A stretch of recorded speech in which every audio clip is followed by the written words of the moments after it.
The pharmacist perspective for you now. Jon Nhan is a COVID-19 pharmacist in Ontario, one of the first clinicians to take part in vaccination pilot program. He's in Toronto, and I should tell people, John's my local pharmacist. Jon gave me my shots, and we've had some really interesting conversations and exchanges of information, which made us think that this is not just a conversation for me to have personally. You have some really interesting perspectives that I think the country would benefit from. So welcome, and nice to see you in this context, Jon, on the program.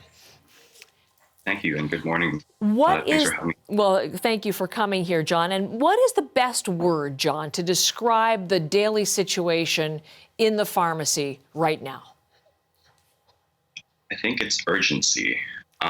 It's very difficult to articulate and express, Heather. But there is a high level of tension, pressure, and urgency to really get things done, not just over the past few weeks, but pretty much every single day since the start of the pandemic. And it's really ramped up over these past 2 weeks since.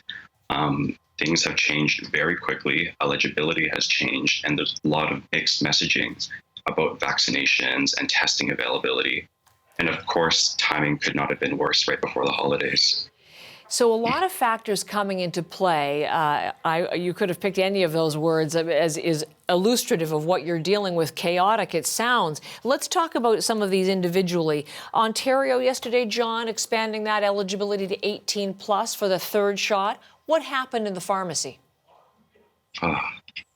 First thing, phone calls were coming in and patients were coming in. On one hand, it's a really great thing that eligibility expands and opens up for other Canadians and Ontarians. But the downside is right now what we're seeing is that there's a whole slew of patients over the age of 50 who are still struggling to get their booster shot, and now they're needing to compete with those over the age of 18 once again.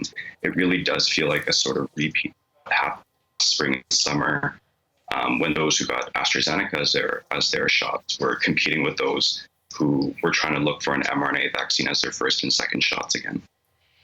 People talk about it being almost like a Hunger Games situation. You're trying to get a test or you're trying to get a shot. It's that kind of level of jockeying, I guess. What about rapid test kits? What's been the situation there for you in dealing with those? Yeah, so it's really unknown right now. Like the supply is supposedly low and the demand is incredibly high just because everyone wants to get that test to be able to gather safely over the holidays. And, from my perspective, I think right now it does make great policy sense to hand out all the rapid antigen tests that we can. But with scarce healthcare resources, what I worry about the most is with Omicron ravaging through, communities, is that if an outbreak happens in an essential service, like grocery stores, hospitals, schools, or pharmacies. So I think some of these more scarce healthcare resources should be redirected to these areas, and also including long-term care homes as well. And then when supply does meet the demand, we can then begin thinking about expanding it more to other Canadians so that they can make informed decisions to gather safely and do the activities that they enjoyed doing pre-pandemic. That's interesting. Those were the kinds of arguments we heard at the beginning of the pandemic with other types of PPE. You're seeing that issue play out again. And also, of course, you're a testing site, not just testing for PCR. You're also a testing site in Ontario for people who are symptomatic. How has that all played out? No, the demand for that was incredibly unexpected. In the first week of December, we started noticing a lot uptick of positive cases, as well as a lot more requests from the public for it. Just to put in perspective, Heather, since I started testing last September till November, we've only had a few handful of positive cases. And within the past 3 weeks, I get hundreds and hundreds of requests online, email, phone calls per day, and the positivity rate has really, overshadowed what we've experienced over the past year and a half pre-December. So you're getting a lot more positives. I mean, they're talking about sort of an 8% positivity rate at this point, which is much more than you dealt with earlier. Exactly, and it seems to match what we're getting. I'm getting around to 10 to 15%, depending on how many people I test a day. But that's to be expected because the people I'm testing are are symptomatic, are close contacts. So. So how are you dealing with the issue of symptomatic people coming into the pharmacy where there are other shoppers and other people in for flu shots and all sorts of normal pharmacy needs? Absolutely. So I think I'm very fortunate where my practice setting does have the flexibility to offer symptomatic testing outside of the pharmacy. So what we've been doing is that we've been getting these calls, emails, online requests, and we get in contact with the patient. And if we do decide to test them for whatever reason, we tell them to meet them outside of the pharmacy. I'll give them my cell phone number, and when they arrive, I'll gown up, I'll coat up my PPEs all on me, and I rush outside to test them in a more discreet area to really do it safely away from patients, my team, and the public. And because I'm fortunate to be able to offer this responsibly, I'm doing it to help support and protect our community. John, it sounds like every time there's a new expansion, sort of there are obviously challenges before you. What would help you deal with this more readily? I think the first thing is better communication from the top down, because whenever something is changed and communicated on TV, a lot of the frontline workers aren't given advance notice. So many of us are still working with older information until a patient comes in to really notify us that someone said something on TV, which is honestly a bit absurd, right?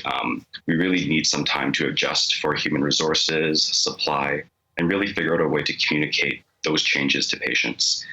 The second thing, right now is vaccination capacity. I think over the past couple days, I think pharmacy's done an incredible job of doing close to 50% of a lot of the vaccinations in Ontario.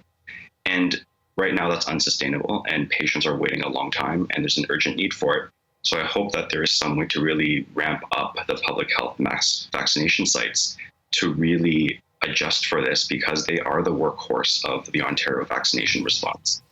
Last spring, they did over 50% of vaccinations, and we really need to ramp those up in order to accommodate for access and convenience for patients. That's interesting. We're just reporting this morning on Quebec's asking for Canadian Armed Forces help, as many personnel as possible for as long as possible to administer the third doses in a mass vaccination program provincially. We'll see whether other provinces or jurisdictions go for something similar in terms of response. As I ask you these things and all of the challenges and setbacks for your staff, how have your customers been? How has the public responded to all of these increased difficulties? I mean, I think they're rightfully so frustrated, right? It really does feel like as a system, there hasn't been many improvements, and the same issues that were there last year are still with us this year. And I think, I hope at the end of all this that, patients and the public really do show a bit more kindness and patience for not just pharmacists, but for all healthcare workers who are really pushing themselves to work through the holidays, to work that extra hour after the workday to provide more services and vaccinations, because they often don't see what happens behind the counter or behind the clinic staff, and what a lot of them are going through in terms of shortages and frustrations with other stakeholders in the healthcare system. John, listen, thank you. Thank you for the time today, sharing your perspective, what you're dealing with on a daily basis, as I'm sure a number of other pharmacists are as well. Thank you, Jon Nhan. Thank you, Heather.